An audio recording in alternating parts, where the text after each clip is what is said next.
This evening, and our special guest, Richard Tice, Deputy Leader of Reform UK and MP for Boston and Skegness. We're really pleased to host Reform UK's event here tonight in the heart of the city, as it was only a couple of weeks ago that we hosted Nigel Farage, the leader of Reform UK, on the Michelle Hussein show. If you haven't listened to it, I very strongly urge you to find it on Bloomberg's website. It's very good. This evening, we will hear from Richard on Reform UK's plans for unlocking economic growth in the UK and the party's approach to financial regulation, pensions, taxes, and SME fundraising. As we know, growth does not happen in a vacuum. It takes businesses, people, and institutions to work together and collaborate. And we have to work together. And as we come together at a moment when the UK is facing profound challenges, but also extraordinary opportunities, we have the enduring role of the city as the financial leader within the world, and we have the adoption of AI and new digital infrastructure. Here at Bloomberg, daily we see how connected global markets are, but we also see how fragile those connections can be. And so it is more important than ever that we have resilient markets, smart regulation, and strong institutions to support that growth. So without further ado, I'd like to introduce Richard Tice, Deputy Leader of Reform UK, who will talk about the party's plans for unlocking economic reform in the UK. Thank you.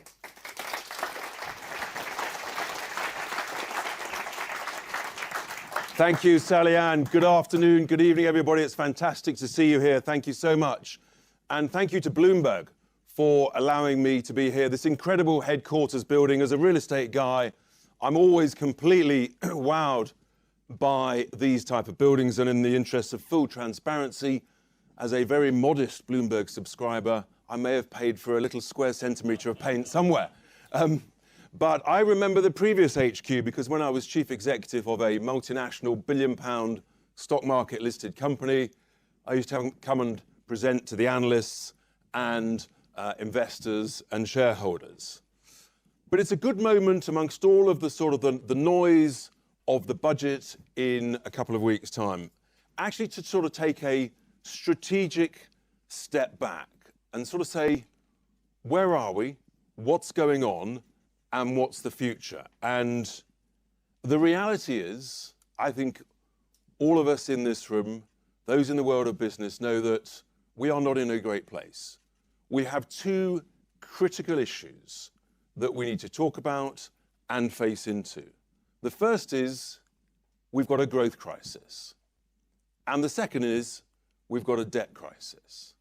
And I'm just going to show this evening two graphs just to sort of demonstrate the sort of thing that's going on and could happen over the coming years. So the first graph, hopefully, will appear, fingers crossed. This graph there, you won't have seen this. This is per adult, based on real figures, 2025. This is the blue line is GDP per adult. And as you can see, in the last 7 years, it's basically gone nowhere.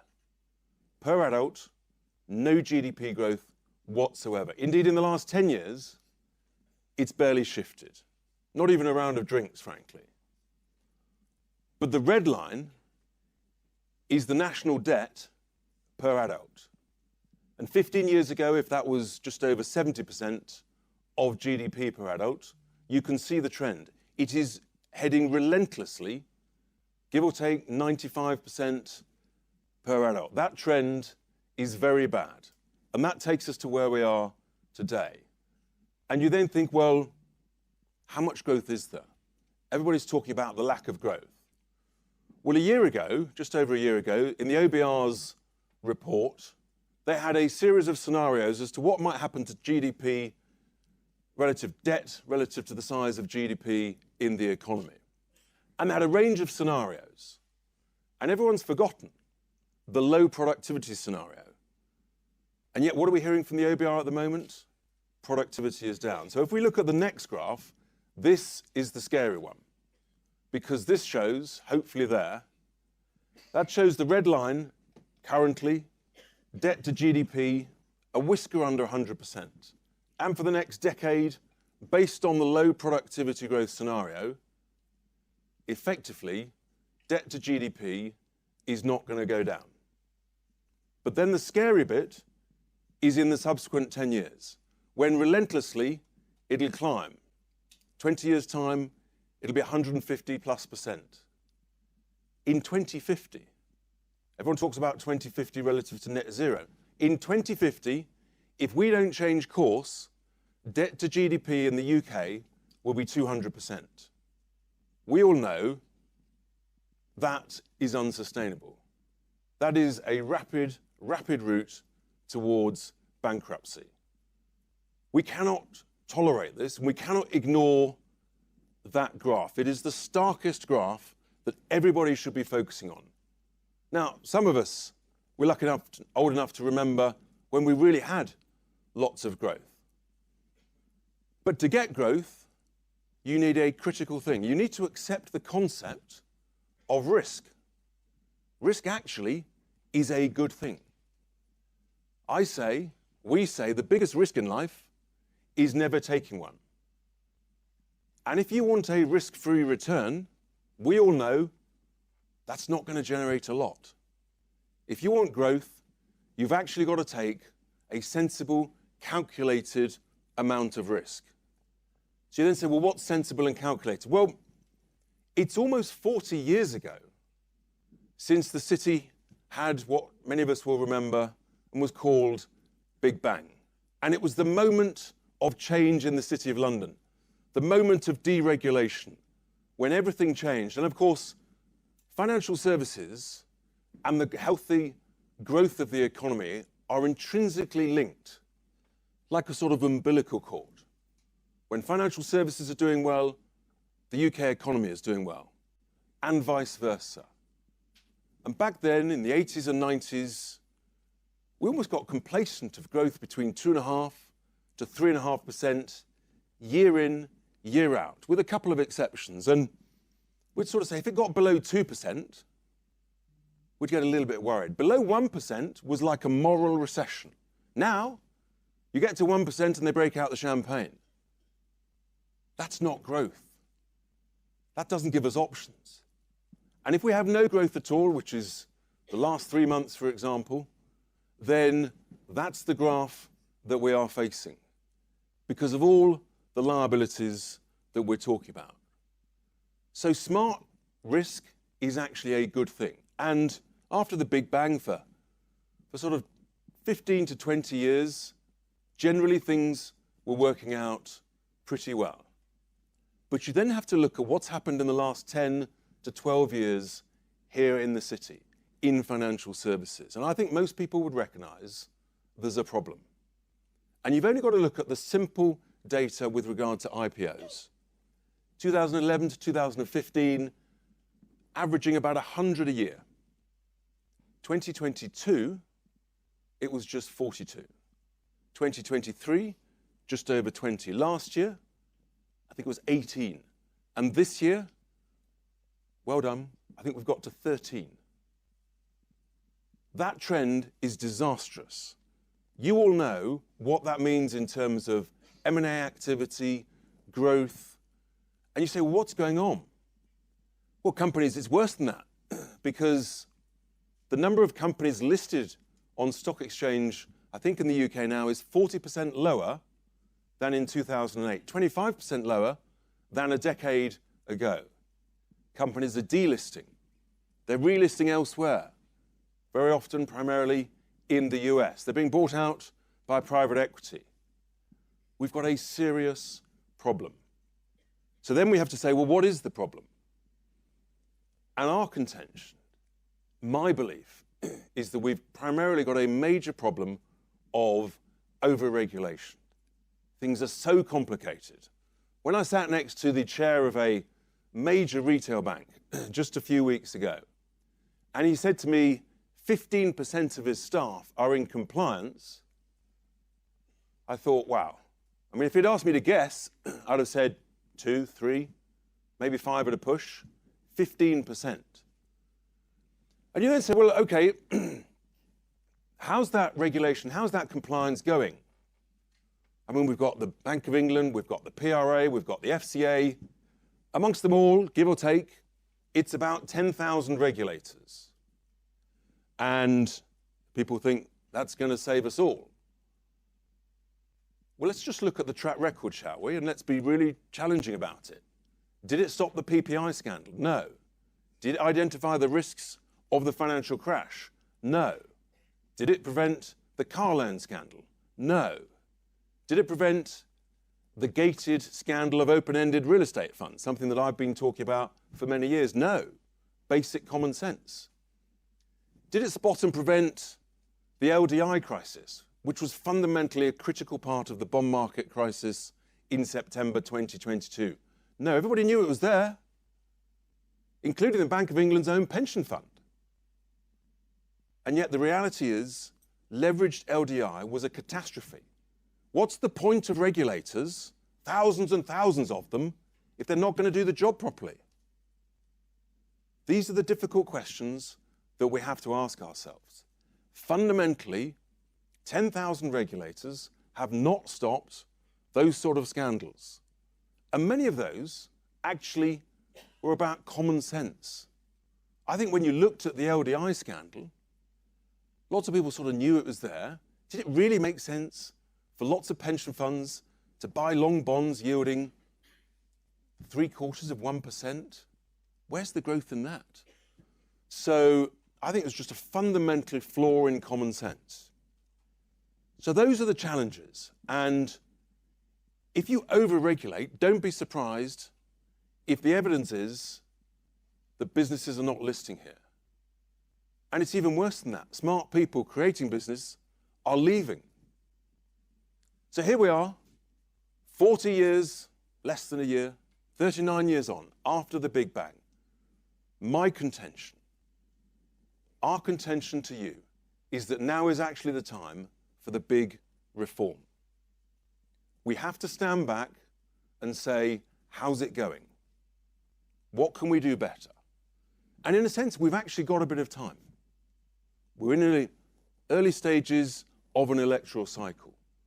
So we can actually ask some really sort of big picture questions, like with a clean sheet of paper, almost like a sort of brainstorming session in the boardroom. Come up with good ideas, great ideas, mad ideas. That's what brainstorming is all about. But my contention is that we need to look at 4 critical areas in order to try and generate growth, confidence, investment, and belief. Because if we don't, then already the evidence is there in terms of where businesses are listing their companies, where they're raising capital, where they're raising the debt, and where the brightest, smartest entrepreneurs are going. And there are sort of 4 critical areas that I just want to touch on. The first one in terms of regulation. So we just look at the current situation. We've got MiFID II, 30,000 pages, 1.4 million paragraphs. I'm sure they're all seared on all of your hearts. But as I've just shown, that hasn't actually helped. So is it possible to say, well, maybe the precautionary approach to regulation of trying to de-risk everything isn't working? Maybe we need to go to a pro-actionary approach. Maybe we should say, okay, is it possible? I don't know, but I'll come to the suggestion. Is it possible to turn 30,000 pages of regulation that's failing the city and failing our economy into 100 pages of pro-actionary regulation, but with a very clear difference, that you have a proper sanction, a proper deterrent when things go wrong? How many people in the UK went to jail after the financial crisis? I think the answer is 0. So maybe if you had a proper sanction and a proper deterrent alongside that pro-actionary principle, then I think we have to be prepared to look at it. It's really, really important. We have to ask ourselves, challenging questions about the FCA. How's it going? And then we need to look at the PRA and the Bank of England, the MPC. Now, this is the moment where most politicians daren't go there. There is a fear in Westminster that if you mention the Bank of England, you might be perceived as interfering with their independence. No, you're not. All we're suggesting is it's not unreasonable, 27, 28 years after independence was given the Bank of England, to say, how's it going? Have we got the constituency of the MPC right? Have we got the right number of members? Have we got the voting structure right?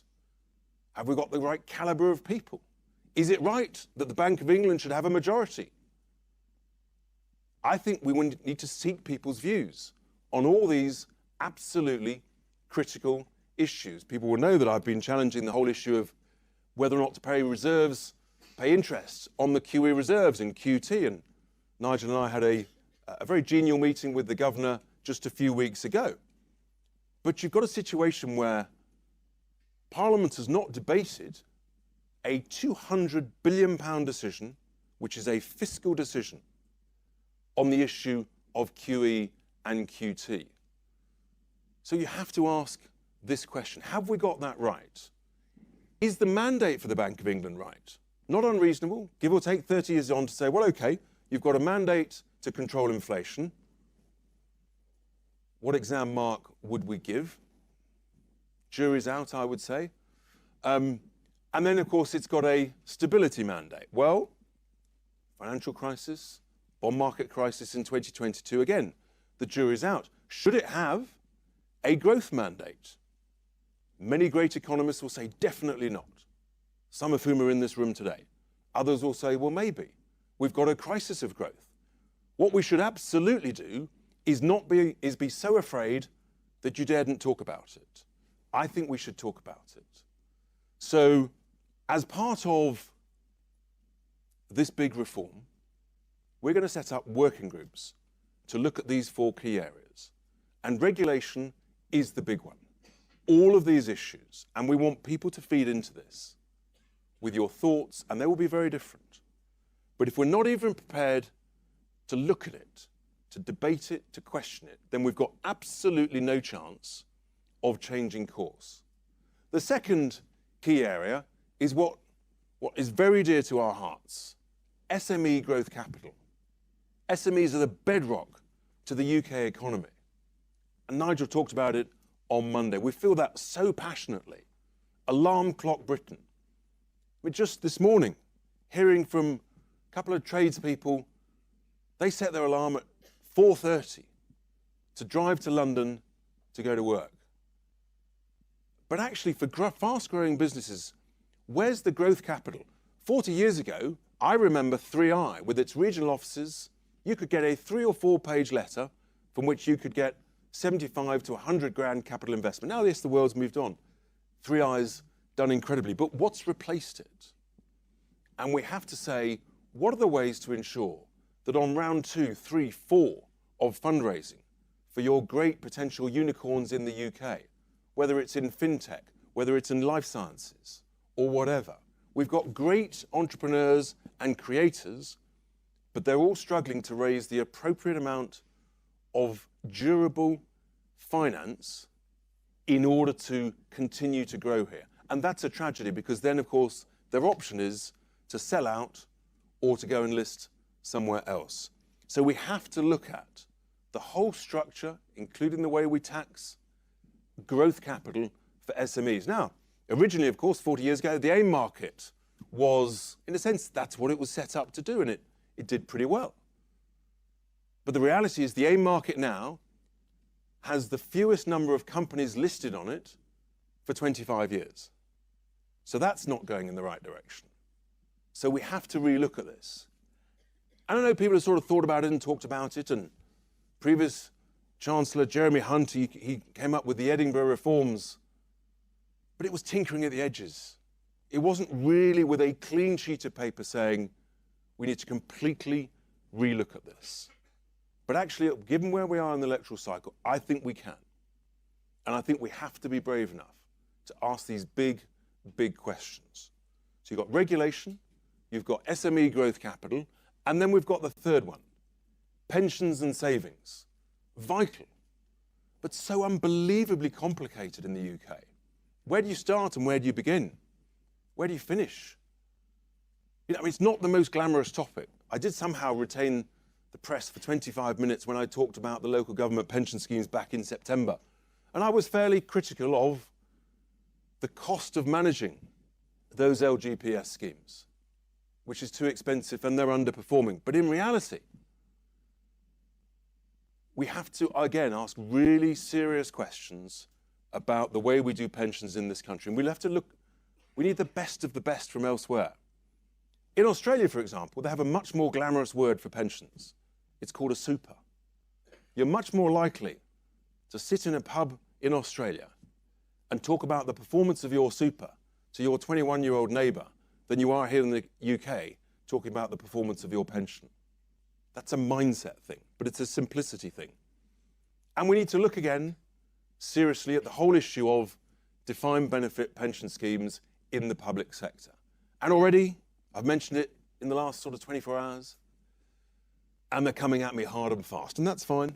That's sort of what we do in the world of politics. But the liability for the unfunded pension schemes in the public sector in the UK has grown in the last 20 years from about £750 billion, no one knows what that looks like, to somewhere between 1.5 trillion according to the OBR, but some think it could be as high as 2.5 trillion.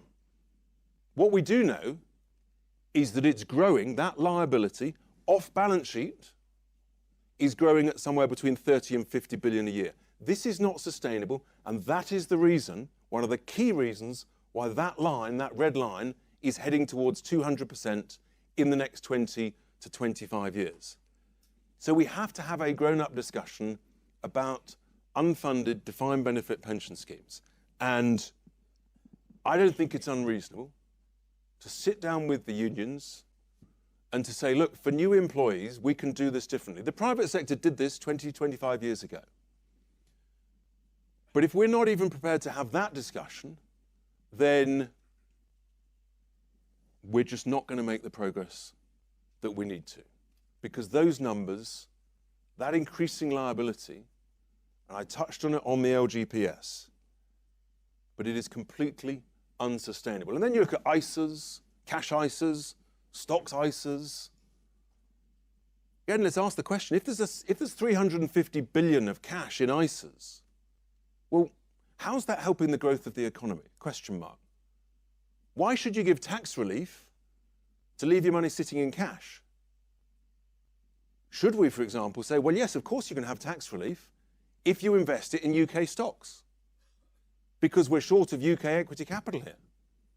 Those are the sort of things that I think we need to have a proper relook at, under a whole relook of pensions and savings. And I know there'll be all sorts of different views, but this is the right time to step back and ask those questions and try and come to a better place.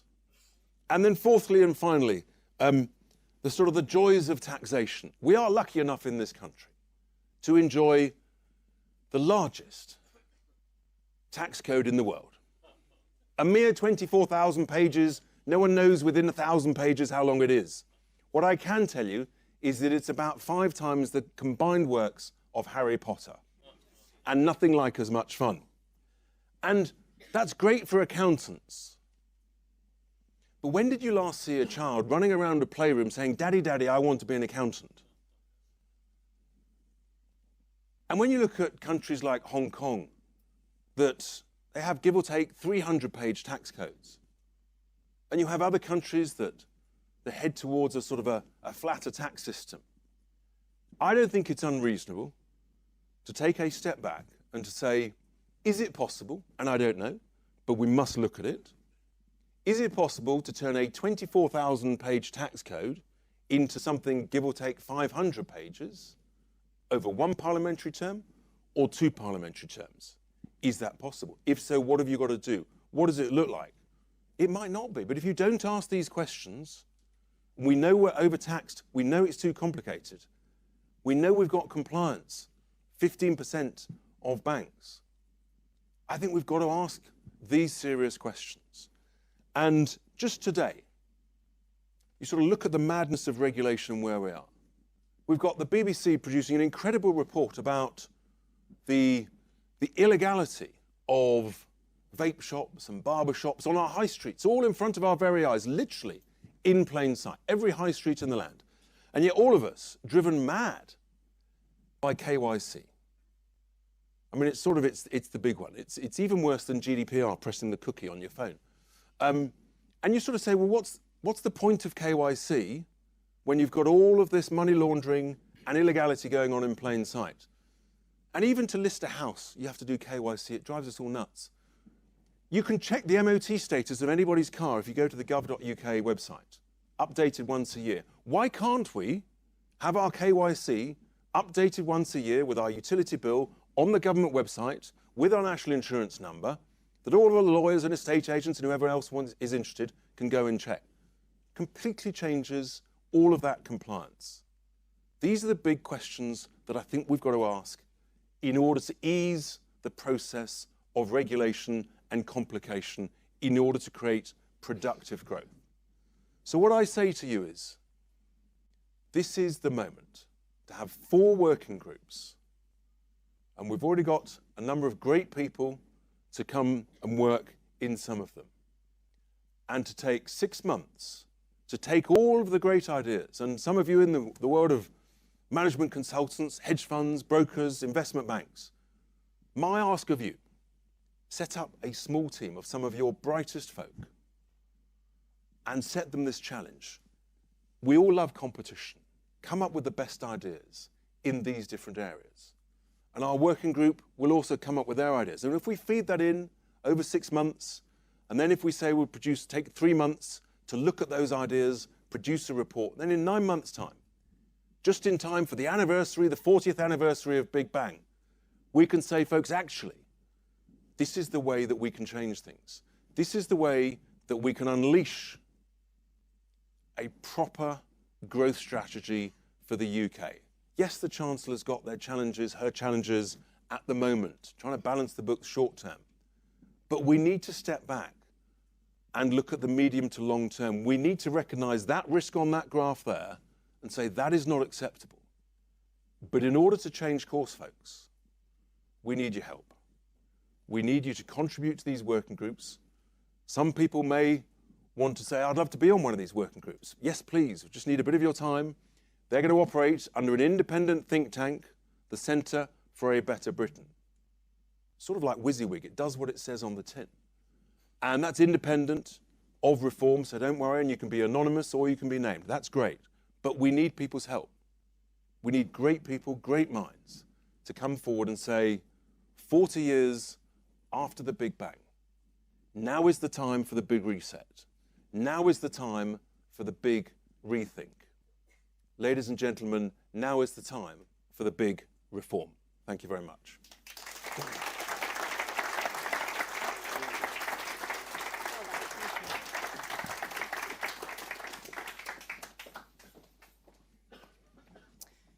So, Richard, thank you for that and setting out the reform agenda going forward.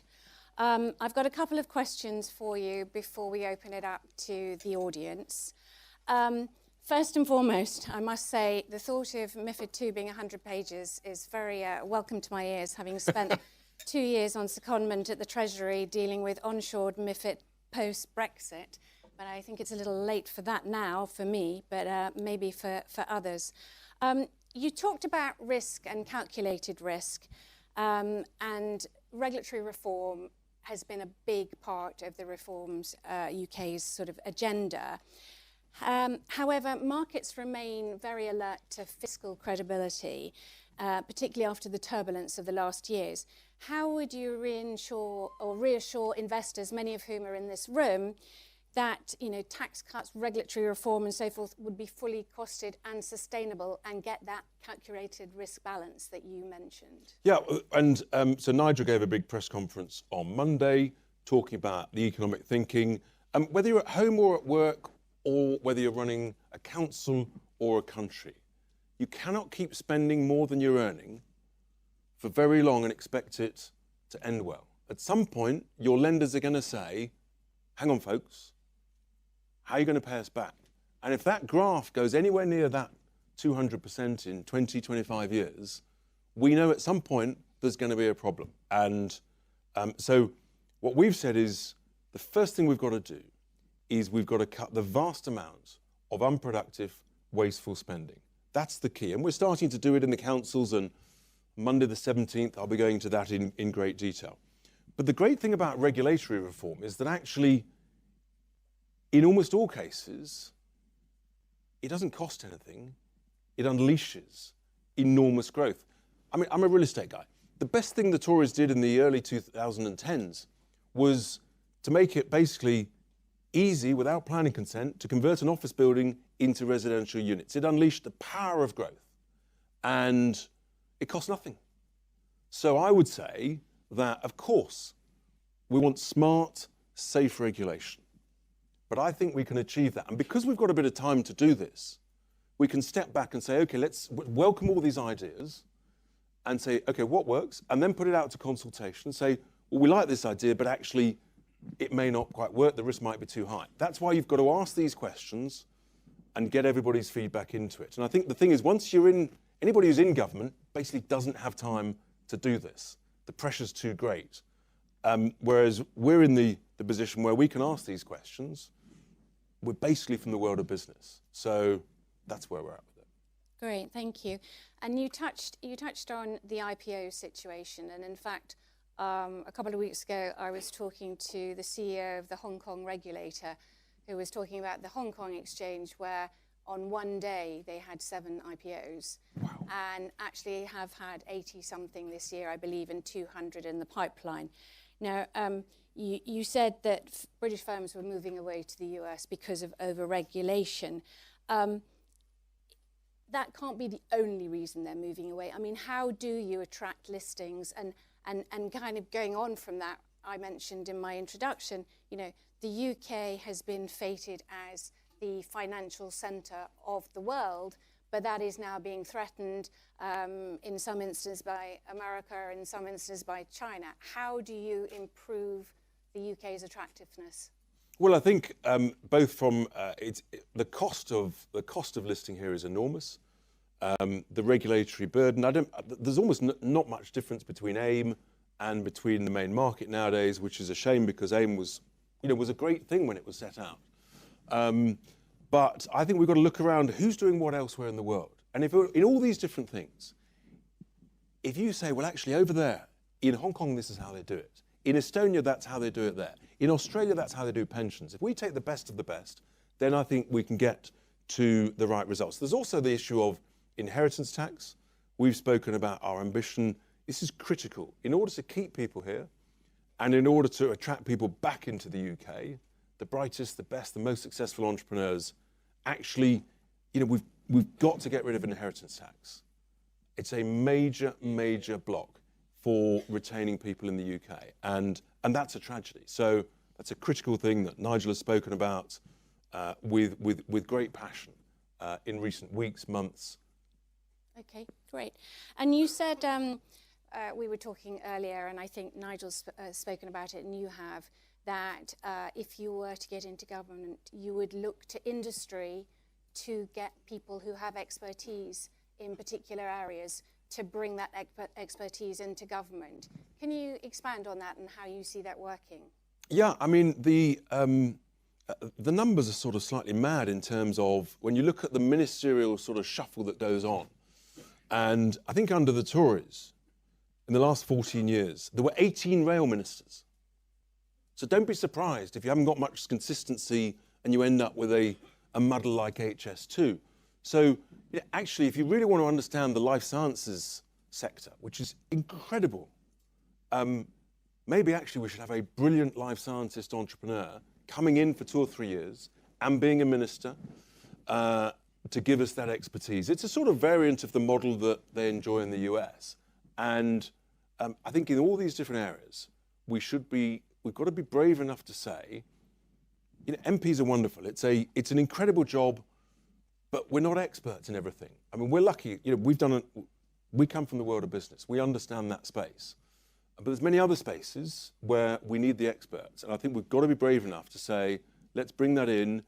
And it should be part of our patriotic civic duty. If you get the knock on the door and say, Nigel wants you to come and help for 3 or 4 years with that expertise, then that's how it's a bit like how the takeover panel works. You get seconded to it for a while, you then go back into the private sector, and it looks fantastic on your CV, and the city is grateful. Great, thank you. And sort of jumping around a bit, but it's been talked that, or spoken about, that you're going to scrap net zero subsidies. What guarantees can you give investors that to ensure that you will still put billions into Britain's energy future? Well, that's the critical thing. At the moment, we've got an energy crisis. I mean, I've talked about the debt crisis and the growth crisis, but 20, 25 years ago, no one was talking about the price of electricity. No one was talking about the risk of running out of electricity or it being rationed. And yet now, that's what everybody is talking about. Our electricity price is too high. There is a direct link between the growth in renewable generating capacity and the growth in electricity prices to the highest in the developed world, whether it's industrial or domestic. And so what we say to people is, look, we love technology. Solar panels on roofs, fantastic. But solar panels covering thousands of acres in Lincolnshire, 100 square miles, surrounding villages, hundreds of pylons, how is that environmentally friendly? I don't think it is. And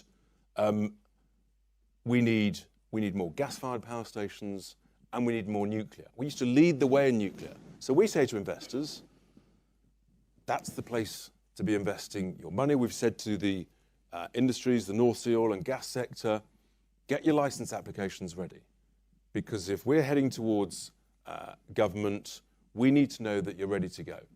And I actually think it's grossly negligent to have huge quantities of energy treasure. That's what oil and gas is. It is treasure. To have that and yet to leave it underground. Every other nation that has got that treasure is extracting it as fast as it reasonably can. And so we have a very different view from the other main parties. That's the joy of democracy. It's not always welcomed, but there we are. Indeed. One more question before we hand over to the audience.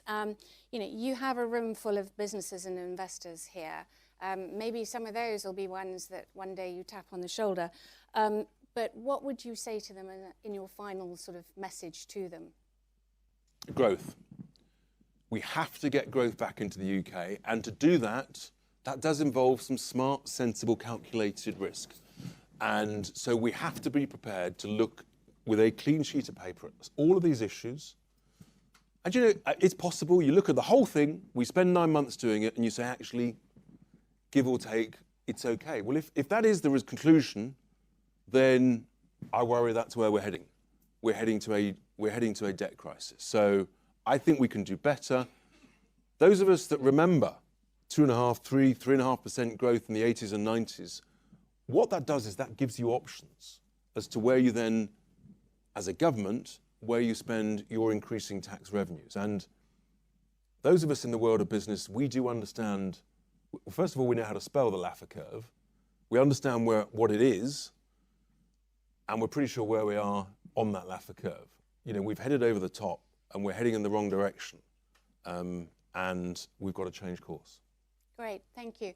Okay, I'm going to open it out to the audience. We have some roving mics, so if you can wait till the mic comes to you, and then give your name and your organisation. So, who has a question? Where's the microphone? Alex? We've got. Thank you. Hi, thanks. Mauricio Alencar from City AM. You've talked a little bit of the financial crises in the past in hindsight. So right now, are we facing a risk of a private credit crisis or an AI bubble burst? And just secondly, very quickly, you've talked about the Bank of England, PRA. You haven't talked about the DMO, the Debt Management Office. Would you ask questions of them and how many indexed linked gilts they issue? Thanks. Thank you. Great question. So on the private credit market, I actually checked earlier this week. In the local government pension schemes, in our councils alone, I think we're exposed to over 2 billion of private credit. I think the whole of the LGPS is possibly exposed to give or take 15 to 20 billion. And people are very worried about it. But where are the regulators screaming about it? Question mark. With regard to the DMO, yeah, actually, again, I've got some serious questions. Why have we got, give or take, a third of our debt is in linkers when we're a nation that's we've always had a bit of an inflation problem? Are they doing the right thing? And I don't think it's unreasonable to challenge it and to question it. I know that'll upset some people, but Thank you. we have a habit of that. Lucy? So I will come to the other side, so please be ready. Hi, Lucy White from Bloomberg. Richard, your party has been issuing a lot of clarifications in recent days. For example, that the two-child benefit cap will now only be lifted for working households, and that you have that you're not saying that reform will cut council tax, despite that being on leaflets around the election last year.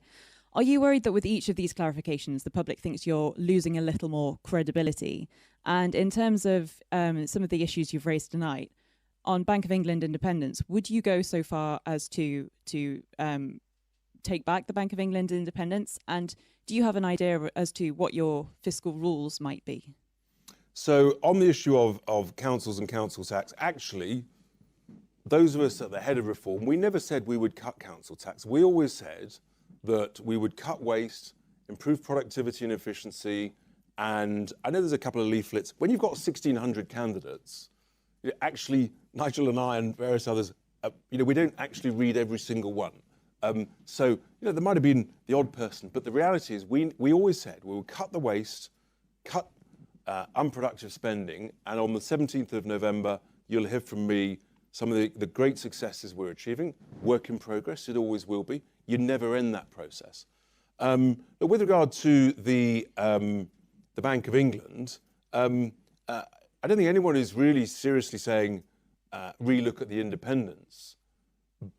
But I think we have to have the courage to say, is it perfect, currently constituted, or could it be improved? I mean, that's what we all do in business. You make a decision, investment decision, and you monitor it. Some of it's working, great, push on. Some of it needs tweaking and adapting. That's what you do. We have to have the courage in the world of politics to do that and not be afraid of it. So I think that was the point. And then do you have a cheeky third part? Sorry. Fiscal rules. I think we've got to keep it simple, folks.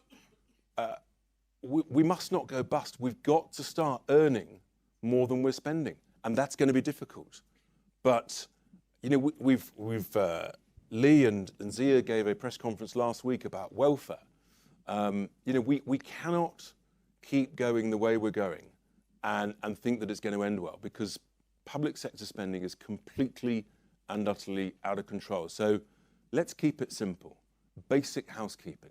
If we keep spending more than we're earning, and if we keep this massive off-balance sheet liability growing at 30 to 50 billion pounds, then our children or grandchildren at some point are not going to thank us. Next. Do you want the BBC? Oh, who's here from the BBC? Okay, over to you. Thank you, Mr. Tice. Harry Farley from BBC. You talked about thinking about good ideas, great ideas, and mad ideas.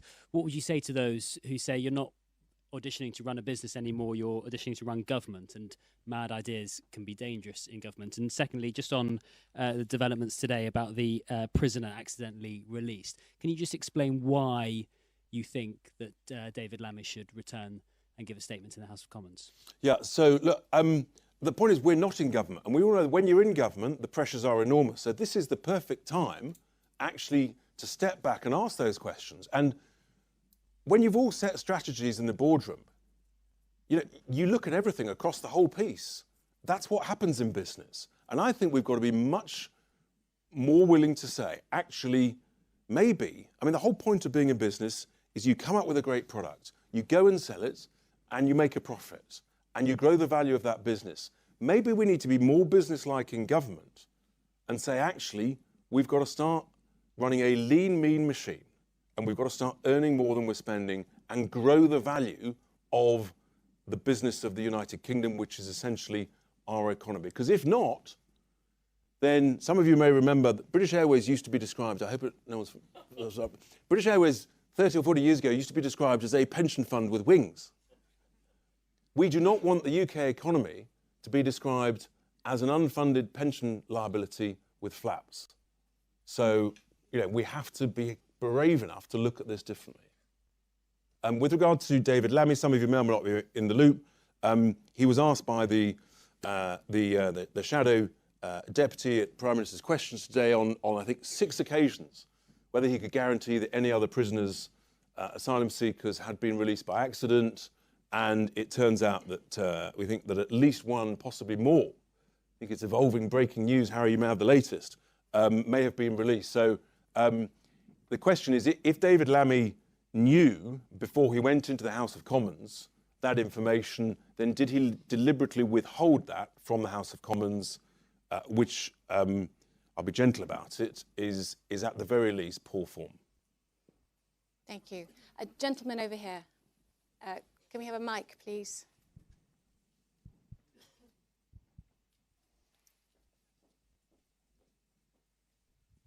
Well done, Richard. I just want to make Name and Peter Hall, private investor, an entrepreneur. I would just like to make a couple of points here about my experience as an Australian entrepreneur and investor. In Australia, we are not frightened to pay higher taxes. The corporate tax rate is 30%, and the top marginal rate is 48%. We are delighted to pay those taxes. I was a chairman of an Australian public company because dividends were tax-free to the extent at which you'd pay the company tax. So capital was injected into companies that paid tax in Australia. So we have to have some flexibility, and I totally agree with Nigel. We have to pay, have increased taxes until we've dealt with the debt problem. The second point is Australia has not had a recession for 40 years, and the reason is because we have a universal compulsory pension scheme, and we have 3 times as many publicly listed companies per capita as the United Kingdom. We have global unicorns and so on. So and that deals with the problem of the growth in these hidden liabilities. So that must be a core part of the reform answer to Britain's problems. A compulsory universal pension scheme, which isn't, there's no cutouts for the public sector. We're all in the same boat together, to use a hero David Cameron's words. Thank you. What do you say to that, Richard? I think that's the point. That's why, Peter, thank you so much. I know you've got great ideas. That's why we need people to feed in these ideas. What's working the best in different countries? Take a step back and look at it. Look at the different tax structures. Look at the different regulatory structures. I think we've got that opportunity. I think it's probably almost unique, and let's use it. Let's not waste it. And so that's why we need everybody's help. Great. Next question. Do you want the ITV? Do you want? Oh, yes, ITV, please. You have... No? Who's ITV? Have we got ITV here? No, they've got a better invite. Well, you see, they didn't turn up. They were invited. Hello, Richard. Dan Bloom from Politico. I just wanted to pick up on a couple of things you said in your speech. On cash ISAs, Labour the government seems to be mulling cutting the limit from 20,000 to 10,000. Just wonder if you think that goes far enough. And on inheritance tax, I think you talked about getting rid of it entirely. Can I just check, is Reform recommitting to that position? Yeah, so on the issue of cash ISAs, in a sense, the bigger question is why would you give tax relief to leave your money sitting in cash? How does that help the growth of the UK economy? How does that help the growth of SMEs trying to raise long-term capital funding? I think that's the big question we've got to look at and ask. And I've had various people pitch that in, but also some people genuinely say, no, you absolutely must not restrict people to investing only in the UK. Perfectly valid argument. Let's hear those thoughts. I think that's the bigger thing than the threshold. But look, in a sense, some countries just have one single saving pot. The bigger question is, why have a separate pension pot and a separate ISA pot? Those, I think, are the things. Should we, for example, really think big and say maybe we should have a baby bond? The Tories almost went there with the Child Trust Fund. again, got to look at it. Ask that question. I don't know the answer. And I know the good friends in the press always want a sort of definitive answer forever. Actually, I'm saying, no, let's seek the best views and thoughts on that. And look, on inheritance tax, Zia put forward the Britannia card a couple of months ago, and it's a critical part of our objective. And we have to do that very, very fast, because otherwise we will keep losing people. We have to give people hope that it's worth staying in the UK or coming back to the UK and taking risk, investing here. Making money is a great thing. We should welcome it. We should celebrate it. We need a culture of making work pay, making risk pay, and being a successful entrepreneur pay. Any more questions? Come on, from the audience. Over there, please.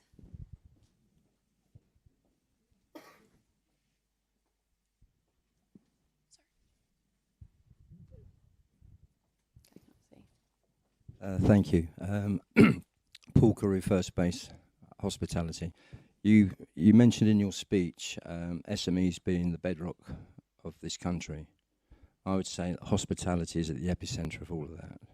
And it's entrepreneurs like me that end up having to put my house on the line, worry about whether I'm going to meet my bills at the end of the month. I'm being squeezed by NI, business rates, VAT. What would you be looking to do to help us moving forward? Great question. Monday morning, sir, clear your diary and come to our press conference specifically on SMEs, because it is a deep passion of ours, of Nigel's, and the overregulation, the employment rights bills affecting the ability to employ people. Hospitality is such a critical industry, particularly for young people, because when I see in Skegness, the biggest theme park operator, I call that hospitality. It's great fun. When they tell me that they've basically reduced their employment of seasonal workers by 10%, 30 young people didn't get their first seasonal job this season. They shut the theme park in the middle of holiday season for 2 days a week because of the NI increases. So we absolutely hear that and understand that. We've got a great family brewery, a Bateman's brewery, telling me all of these things. So we hear it loud and clear. And it's been a disastrous decision that the Chancellor has to reverse, but I fear that message is falling on deaf ears. It's a critical part of our villages, our market towns, our towns, and our cities. And it's most critical for young people. Okay, we've got a few minutes left. Yes, gentleman at the back there, and then I'll come back to the press.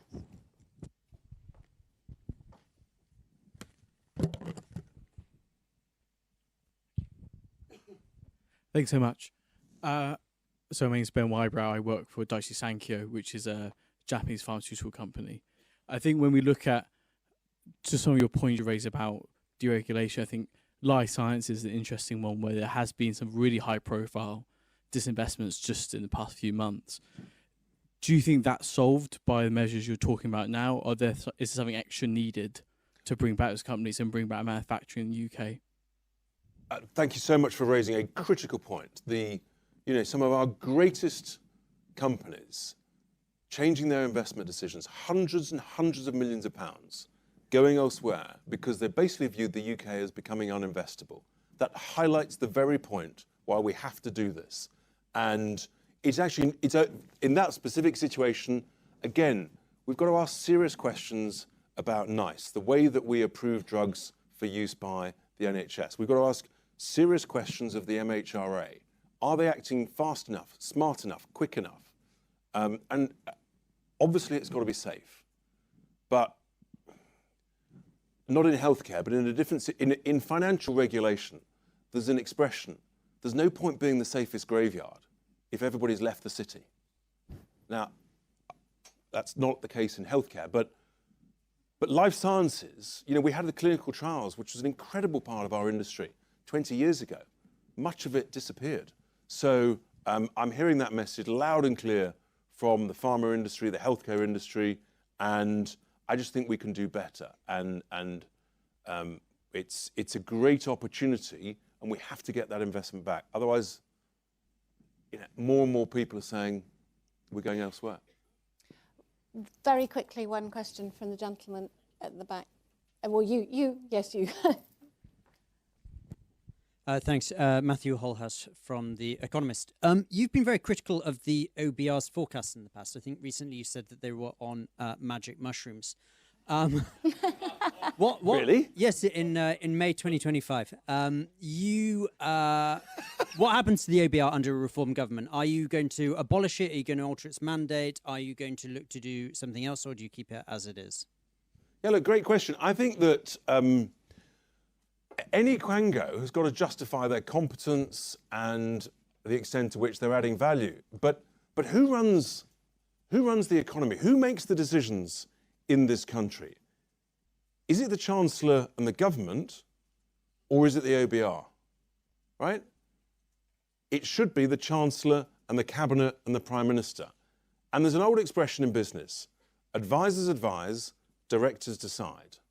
And we have to get to the point where advisors advise and ministers decide, as opposed to being, and this is going on, and I'm seeing it in councils, where essentially elected officers are being told by executives, well, this is our advice, and if you don't accept it, you might be sued or lose your indemnity. That is not right. And we have to change that mindset. So I'm sure there's lots of lovely, great people in the OBR, but some of their forecasting is bang on the money. But they were 15 billion out in 4 weeks on the scale and the size of our debt back at the time of the spring statement. I bounced out of the House of Commons and I said, these numbers are delusional on the debt. And to be 10% out in 4 weeks means that I suggest they've got more homework to do. Right, okay, thank you. Well done, Richard. Thank you very much. Thank you. It was a great evening of questions. I would like to call on Nick Candy, who is the Treasurer for Reform UK, to make closing remarks. But first of all, thank you very much for coming in and giving us your time. Thank you.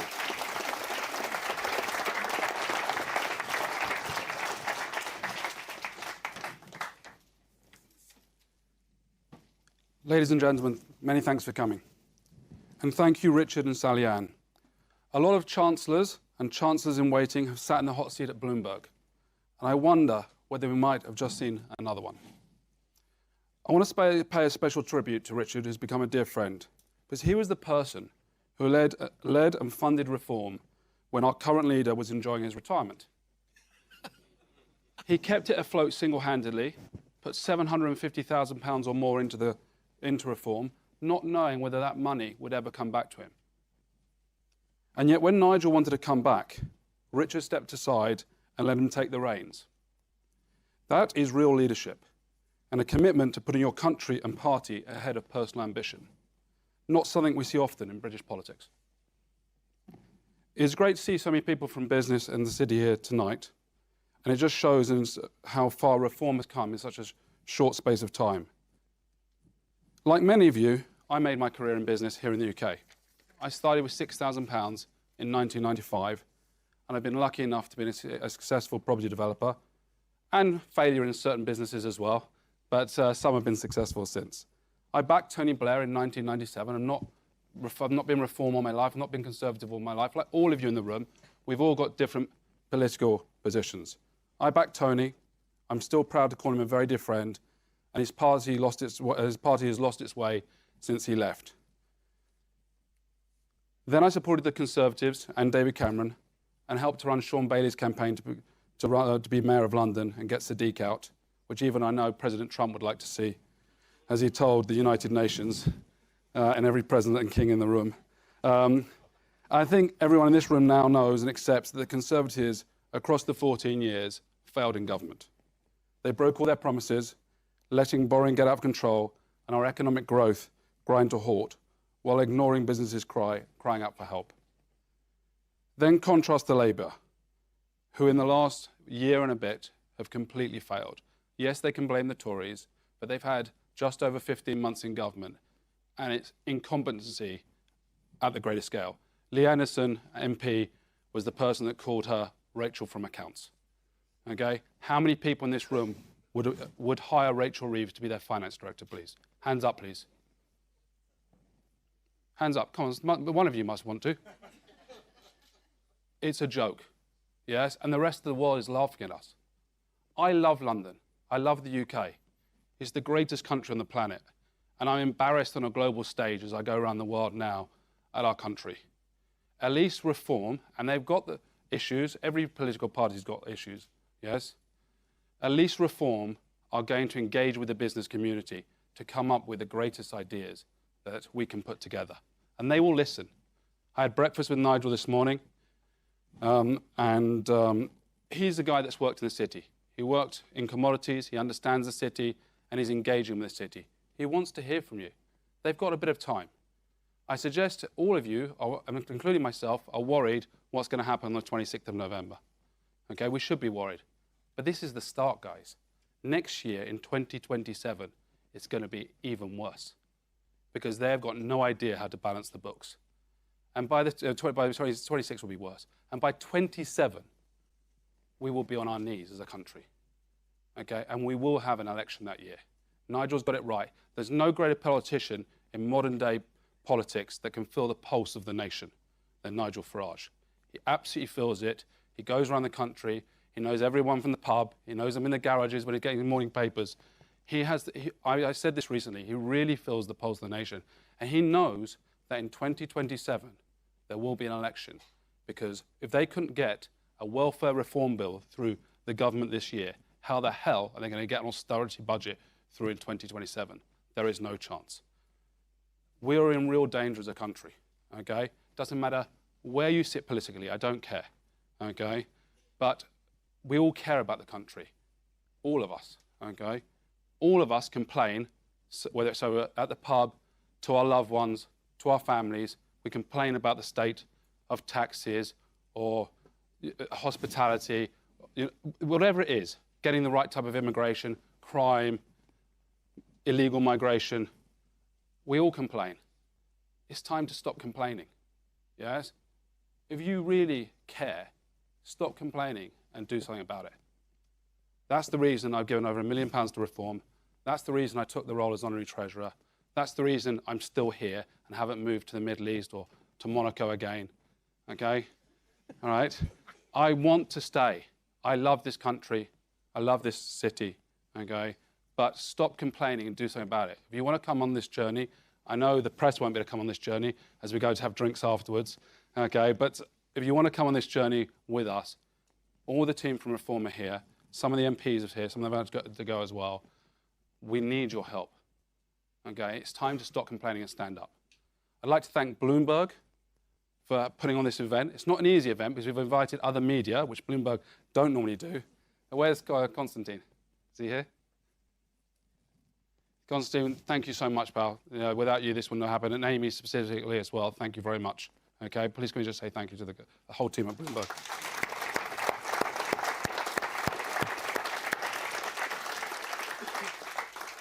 And also thank you for the media for coming. We're not as these far-right crazy organisations. If you believe that far-right is having good morals and values, then I'm very far-right, okay? All right, but thank you to the media. Thank you to all the business leaders that have come. I've never met a political party that's more open to have discussions with every part of society. Knock on their door. If we want change, we can do it together, but come up with the best ideas. Some ideas won't be great, but we'll put those in the bin, hopefully, okay? Or we'll give them to Rachel Reeves. She'll love them, okay? Okay, but thank you for coming. And for those of us who can see you afterwards, it's just next door as you go through the door, and we'll have drinks and we can discuss. Thank you very much.